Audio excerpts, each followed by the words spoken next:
Hi, this is DisruptHer with Geeta and Christina, and we're here to have the conversation that women generally have in happy hour, but we're going to have it with you so you get to hear what I also think older, more experienced women would say about things, because nowadays we don't live in communities and we don't hear these conversations. Yes, welcome to our show today. So what are we going to talk about today, my love? Well, actually, this is your idea, but I want to talk about what you wanted to talk about, which is let's talk about the difference between being in love and loving, because actually, I think they're two different things, right? And we were sort of having this conversation before we came on air. And the thing is that I think in love drives you insane, and you're going to expand on that. Whereas loving, I think there's a lot more compatibility in. And so, yeah, talk to me about the in love. Well, I think I had, it's so great that I have these friends and clients that tell me other things. So, of course, I'm never going to reveal their names. However, I have this one woman friend who was telling me about how she's been with this man. She's in love with him. The relationship's very up and down. He's difficult, all these things, but she feels like she's truly in love with him. However, she also mentioned that maybe she should go find someone that she could love, that maybe it's not the same, but she says that she can't get her head and her heart to like be in sync. So what do you think about that? Yeah, I do think, I just wonder if it's a matter of training. What if we just said to ourselves, if you're difficult, I can't possibly love you? How, what if we normalize that? The being the difficult part? No. Yeah, there's just some people. If you're difficult, I can't possibly love you, so I can find it easy to leave. Yeah, well, you got your head and your heart in the same place, but she doesn't have her head and her heart in the same place. I don't know. Wait till I fall next time, and then you can pull me up on this. But yes, I'm going to say, my darling, remember episode 3? This safe distance, I wonder about that, because there is a place where the in love is also kind of in lust, Yes, I think, yes, it's a big physical thing. There's that physical chemistry that one has that we misinterpret as love and being in love when it's lust and amazing sex. So this guy, what's his name? That dating coach guy, Matthew something. He always says that you should go for a 6 in terms of your chemistry, never an 8, 9, or 10. Because if you go, you think it, well, not even the chemistry on how amazing you think they are. If you go for an 8, 9, or 10, you're always going to be like, oh my God, I'm so grateful with you. Oh my God, thank you for being with me. Oh my God. And they'll just wipe the floor with you. Whereas if you're with a 6, you kind of you're more calm and collected. You're like, I mean, you're okay, but then you're also lucky to be with me. Exactly. Do you think it's important for the man to love the woman more? Well, we always say that, don't we? And what do we really mean by that? What we mean by that is they'll treat you better. They'll be more. It's almost like saying men have all the power, so you need to rebalance the power by having them love you more than you love them. That's what we're really saying. We break that statement. Correct. Right? Whereas if you're in a place where you knew what to ask, okay, here's what I think your friend is doing wrong, or what your friend is doing, whether it's right or wrong is another thing. I think that when you're in a difficult relationship, the only reason a relationship is difficult, because I mean, hell, we survived teenagers. Okay. No, wait, rephrase that. Teenage daughters. Oh, Jesus, that was so bad. Right? God, that was We're still traumatized. That should be an episode. No, I can't. No one could hurt, just on a side note, no one can attack us more than our teenage daughters when they were young. I've been cold. The names, appalling. Like when people were like, you get trolled a lot. I'm like, at home. True. I don't know how I would can you imagine if you ever spoke to your mother like that? Oh, no. You wouldn't even be alive. You would never be alive. No. So the thing is this.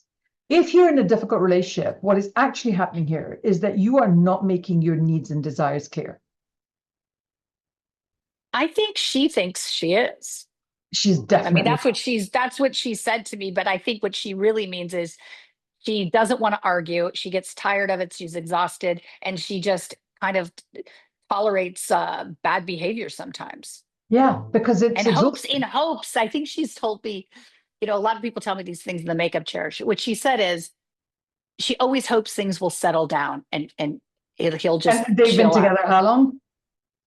I think about 10 years. Oh, wow. Yeah, well, let's hope they'll settle down before the friggin' next millennia. What kind of stupid is that? No, no. This Right? is somebody who is not asking for what they want and not willing to put their money where their mouth is. Because there is, and I have absolutely been here. I'm a doormat tattooed down my back. So let's be clear, I understand this clearly. Clearly, I would We've write all been in relationships where we've been a walk doormat. this way was up the other side of my spine. On one side it said I'm a doormat, the other one it said walk this way. So Isn't I'm it not. interesting how like relationships get like sometimes like you're a total doormat and then other times you're like how does how do things relationships get so off balance, off kilter? When you're not true to yourself, because the only thing you can ever be true to is yourself. And when there is something that's difficult, okay, let's think about something in a relationship we've been in that's difficult. You spend the whole weekend on a telephone and you don't spend any time with me and you're not talking to me. And I really hate this. And I want you to get off your phone and actually spend time with me because it's the weekend and we're alone. And the response is, oh, I'm tired. I've been working all week. What I want to do now is relax. And the way I relax is by being on my phone. Why are you on my case? So what you're doing there is you're like, oh, I'm tired of fighting. What you're not doing there is saying, why are you in a relationship with me when you don't want to spend time with me? It's not enjoyable for you.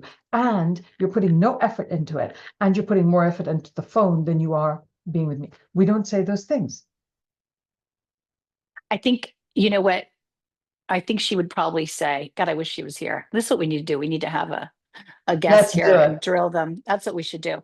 I think she would probably say that she said these things, but then she just stays in the situation. It doesn't leave. Exactly. And she Whereas you needs don't to have a just walk consequence. out the door. There's no, it's like we would never let our children be like that. There's consequences. And, I think she said that she feels like she's getting older. It's not that easy to find someone and just start all over. Who knows if it's going to be any better? I I don't have know. admittedly, it's because I'm a coach, right? I am, which is why I don't know how to put on makeup because, we'll leave that to you. But Yes, that's my job. absolutely, my core belief is that if I'm in a place where I cannot say what I feel and I think, and being around you makes me feel less than, being around you diminishes me, and I feel like I'm not good enough, I am in the wrong place.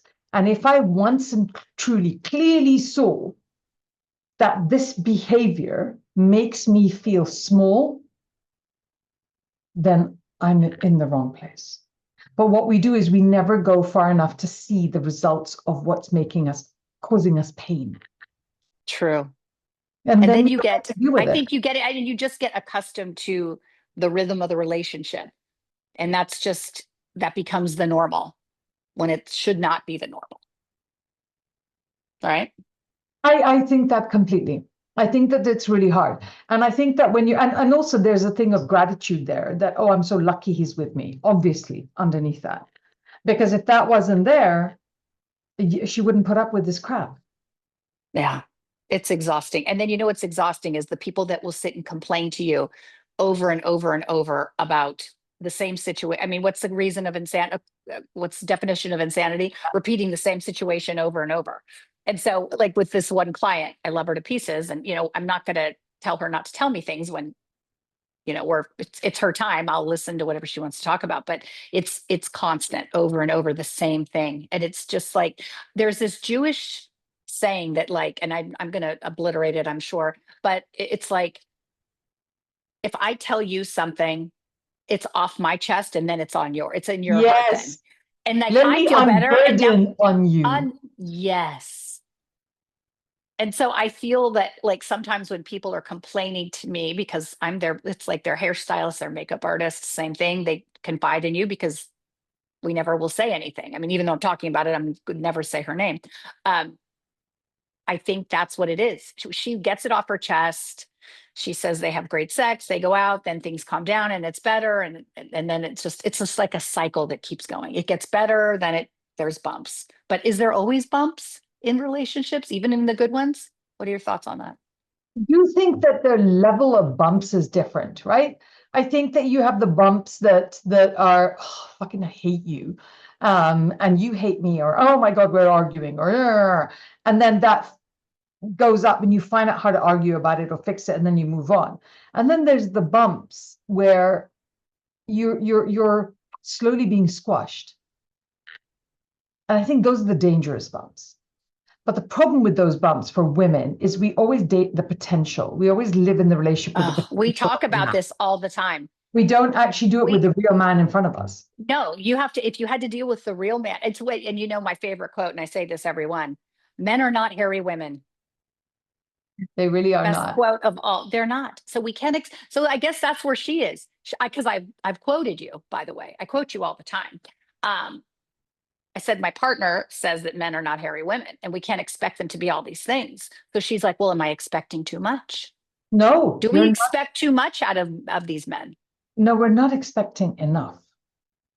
And That's what it is. That's the problem. You're being diminished because you're not expecting enough. Because if you're in a relationship and you're in a place where you're not being loved and taken care of and have someone, I will go out with my ex and he will open the door, pick up the bill, do this. And we have an amicable relationship, which is absolutely non-sexual in any way. Mm-hmm. Or respect with which I should be treated is still there. Why but wasn't that, I mean, isn't that in him? Isn't that in him? Is that just with you that he behaves like that?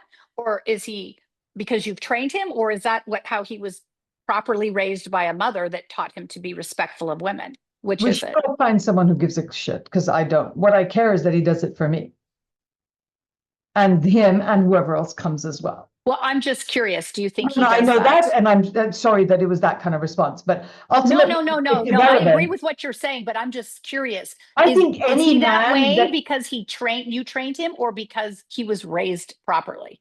I think that any man that holds you in high esteem and values you treats you like you're delicate china, whether they've known you for 1 year, or maybe it's more European men than American men, but and African men and Asian men, but their job is to look after you and provide for you, and that means the door being opened.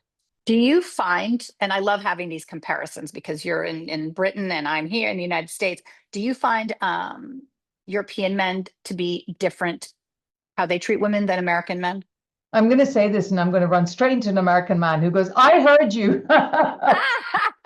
Yes, because but not all the way. Like, I haven't dated an American guy for a while, but yeah, in basics, they're quite but the minute you show that you expect that they conform immediately. They don't start that way, but the minute you show them where I stand somewhere and I'm like, oh, I'm in front of a door, open the door. Right. And then they'll be like, oh, open the door. Or it's like, oh, should I bring my handbag? Oh, like there's a moment where they're like, but I'll pay. So then, everything, the minute they understand that what you expect, they actually step up. And I think it's a guy thing. Yeah, I do too. I think where my client, let's just call her Susan. I think where Susan, I don't even know where that came from, but Susan, I think what she says is he does all those things. He opens doors, he pays for things, he's respectful in most ways. It's just some of the things she says he's not. So that's where she's conflicted, she says, or what she's told me. Yeah, I'm regularly asked why I ended up with my ex being an ex, because he's such a nice guy. And I still have no conflicts about the fact that that was the right way to go, because I just did not feel I was in the right relationship for me. Mm-hmm. But I'm the only judge. Did, right. And do you think it's because you changed or the relationship changed? Because at some point it was you changed. Yeah, no, absolutely. Because I think as women, we change and grow so much when we have kids, when we grow our businesses, when the businesses become more successful, and the way we function, because we're a lot in the public eye, you're forced to kind of, be a very on the switched on version of yourself all the time. So you're always growing. But no, I think I changed. I think we change, and then sometimes they change with us and it fits. And sometimes there's just things that you also, when you get bigger, expansive, you're like, no, I'm not living with this. And then the line, and you draw the line and you move on. I think also from a spiritual perspective, I just interviewed a woman last week, Kimberly Meredith, who was fascinating. Actually, you should have her on your show. She's a medical intuitive, but she's, like she heals people's tumors, and she's been like scientists and doctors have studied this woman. It's like amazing. She's had 2 near-death experiences, and she can speak with the dead. She's amazing. Anyway, she's written this book called The Fifth Awakening, which I recommend highly. And what she says is a lot of people that are, gravitating at a low level are kind of in the 3rd dimension, but like she's like living in the 5th dimension, 5D. And so I just listened to her book because I was reading it. I'm going to download it. Yeah, it's fantastic. But what it really was interesting, it was better. I don't do books on tape, except I did on this because it was really great to hear her voice. Yeah. Because I know her now. And I even had a reading with her after, which was fantastic. But what was really interesting was, besides growing, we grow, our careers are big and they're getting bigger and we're doing all these amazing things. But you also have to be growing from a spiritual perspective. Kind of like, do you think that you can be with someone that isn't growing at the same rate you are spiritually, or, being grateful, having gratitude, being positive? Do you think that affects the relationship? 100%. I think that, and this is not something I spoke about publicly for a long time because I was in politics and I was in more fact-based kind of things. And I speak about it now much more. My core responsiveness and systems are all spiritual. So I actually aim for the spiritual growth first. And that's what I coach to. I coach clients in getting to their spiritual growth and then letting it come into their physical self, because it's much, much harder to do it the other way around. When you try and change your physical, it's a very masculine approach of just change what's over there and then the inside. No, no, no, no. Why not open up the fire hose that is your connection with source that literally floods into you, and then everything comes alongside it because it's the flow you're creating? Why would you not do that? Right. And I think it would be hard to be with someone that really doesn't think the way we think No. about that, because they're going to think it's like, we can joke and say it's a bunch of woo-woo, but we really believe all of these things, the spirituality, a higher source, 5D, like all these things, and growing and if someone doesn't, is it like, look, they don't have to totally buy into it, but they have to be open to it And respect it. and respect it. And read, if I mentioned, like I mentioned that book to you, you're like, oh, I'm going to read this book, or I'm going to listen to it. I would think that to be with someone who was unwilling to listen to that, because I think it's fascinating conversation. In fact, I think conversation is it's just such an intimate thing. I went out to a movie the other day, last week, with my son, Nikolai. We went and saw Annie Hall. In fact, one of my really dear friends that has passed away, Sean Casey, was in it. And I said, look, there's Aunt Sean. And we ended up having this really deep, in-depth conversation about the film. And I just thought, like, how great is it that my son is able to have a conversation about a movie for, an hour, about this film that we just saw. And I think it's because he was raised that way. And I think it would be really hard to be with someone that didn't want to sit and get it. I love those juicy, yummy conversations that are deep. And what did you think about that character and how that did? Don't you think? Yeah, and they nourish you, don't they? So that's really lovely. So nourishing. I don't think, I agree with you. They don't have to be spiritual. Like, I think that I struggle a little bit with some religions because they go, as we can see what's happening in this day and age, people use religion for all kinds of evil crap. But even if you have a kind of strong connection with God and a strong, and you believe in the decency that comes from being a good human, that works for me too. Because you're still then trying to show up as the biggest version of yourself. And to me, that's really important, because then you want to have impact. I tell you, the thing for me that's a cutoff line is I cannot be with people whose only thing is, I need to get richer. And I don't care what's happening in the world. I don't care what's going on. I don't care if people need help or don't need help. I can't do that. That's the thing for me. That's a person that's like I see that as an empty vessel. More, And you wanting know, more. yeah, and like when is ever enough? Like how about, I think we talk about being grateful, but I mean really feeling the gratitude. Like in this book, she says to be grateful, before you eat, and I know you do this, like I'm grateful for this food, to go to bed with gratitude in your heart, wake up with gratitude. You view the world, as just as you mentioned, in such a different way when you are open to being grateful for everything. Well, I think also because at that stage you're part of the world. Whereas if all you're trying to do is make money, which we can see in this day and age how harmful that is. And I mean, obviously we all want to make money and do whatever, but there's the levels of it. When you're already a multimillionaire and all you're focused on is how to make more money, and you're looking at that and you're like, to do what with? What Right. are you And going when are to you going to do? feel filled up enough to be like, what are you going to do? What's your end game here? Yeah, and if this isn't enough, A, you don't know how much is enough, and B, I could do everything for you and it would never be enough. Yeah. Oh, okay. Now we're getting to it. You So know? you're saying is if someone is just all about making the money and the focal point on that, they don't care about the relationship. It doesn't matter to the relationship. Well, they think they do, but actually, I feel like you're an acquisition strategy. And it's like, let me acquire you.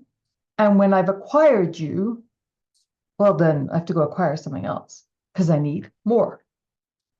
And you have to Right. clock this, and you're so busy giving and giving and giving. And you're like, if I just give a bit more, it'll be better. But no, because people tell you who they are. We just don't believe them And that's another one of my favorite quotes. When someone shows you who they are, believe it. Isn't instantly. that a doozy? Yeah, believe them. And Because we don't do that.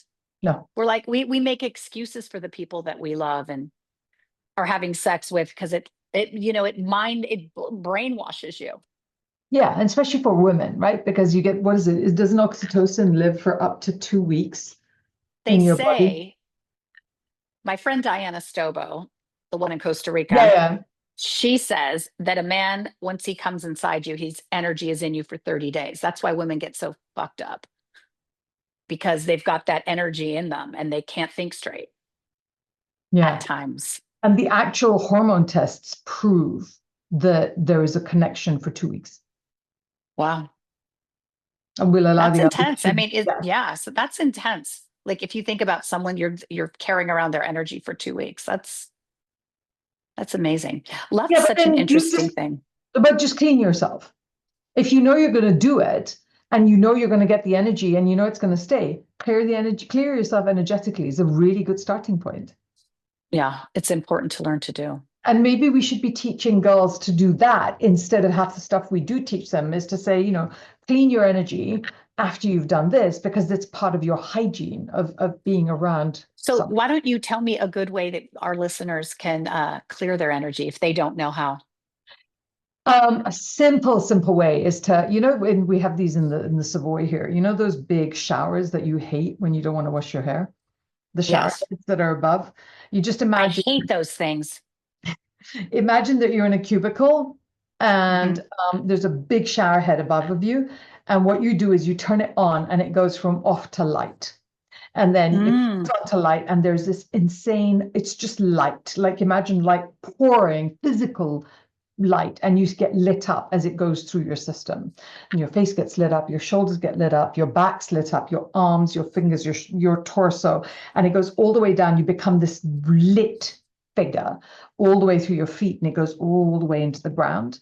And so that's cleaning and clearing all the way in. And it's super easy, super fast, super simple. And then to kind of tie the little ribbon into a bow at the top is you pick up some of the earth energy and make it pink so that you can feel it and it's got a little bit of love in it, and then have that come all the way back up your body from your feet, and you slowly turn this little gorgeous blush pink. Your feet turn pink, your calves turn pink, your thighs turn pink, your hips, your torso, your fingers, arms and shoulders, and your breasts, neck, and then your head. And it kind of is a beautiful way to clean and clear and ground at the same time. I love that. It's nice. Do you do a lot of that energy work with your clients? Yeah, but I teach them versions of it. I teach them Mhm. tools that will work. And I don't always call it energy work. I'll call it different names so people can access it more easily. Mhm. But yeah, because when you have a fear or a thought, it's hard to get rid of it. It's always going around your head and you're worrying about it. And it's really hard to go, "Oh, just don't think about it. Shut up. If I Oh, could I do know. that, If I could, right. If you could turn off the switch, you could. You would do it in a minute. It's you not would that do it. easy. No, it's not that easy. So, That's why you have to do it from within, is what you're saying.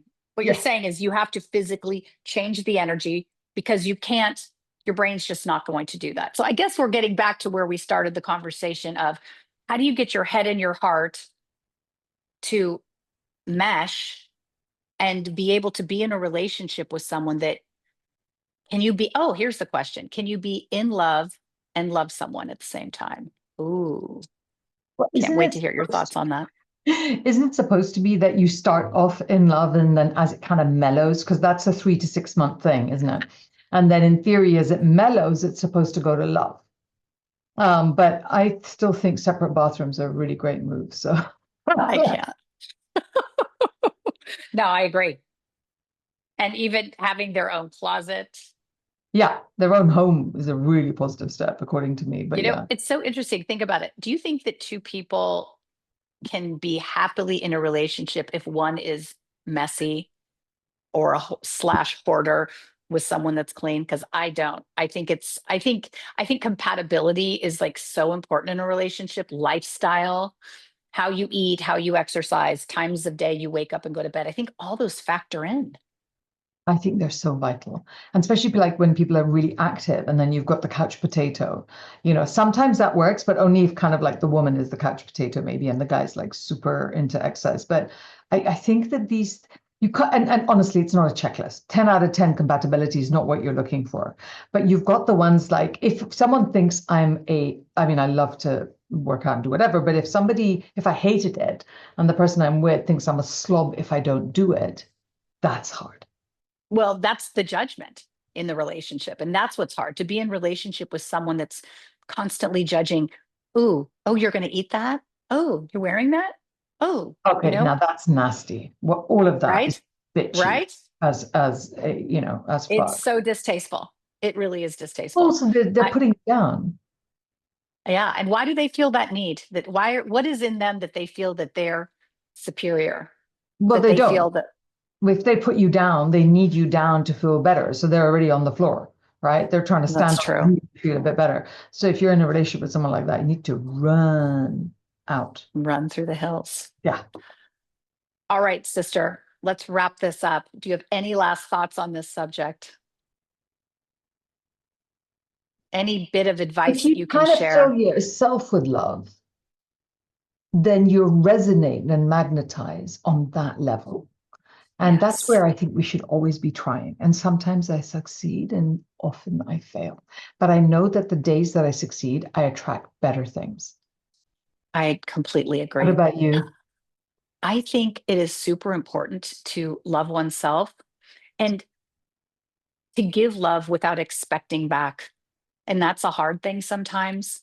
But I think you feel like when you feel good and at peace with yourself and really learn to be alone and comfortable with that. Doesn't mean it's something you should strive for being alone, but being comfortable being alone that you don't feel desperate and tolerate yucky behavior because you're not comfortable being alone. That's something that I hope that people can work on and really just get to a place where they feel good about themselves. And the person that you bring into your life is frosting with a cherry and some whipped cream and maybe And some also, chocolate sprinkles. if you don't like yourself, why should someone else like you? Good point. I mean, right? Yeah, I I like agree. cherry and sprinkles. We should have finished on that one. I love it. This is Disrupt Her with Geeta and Christina, we will see you next week. yes. Thanks so much.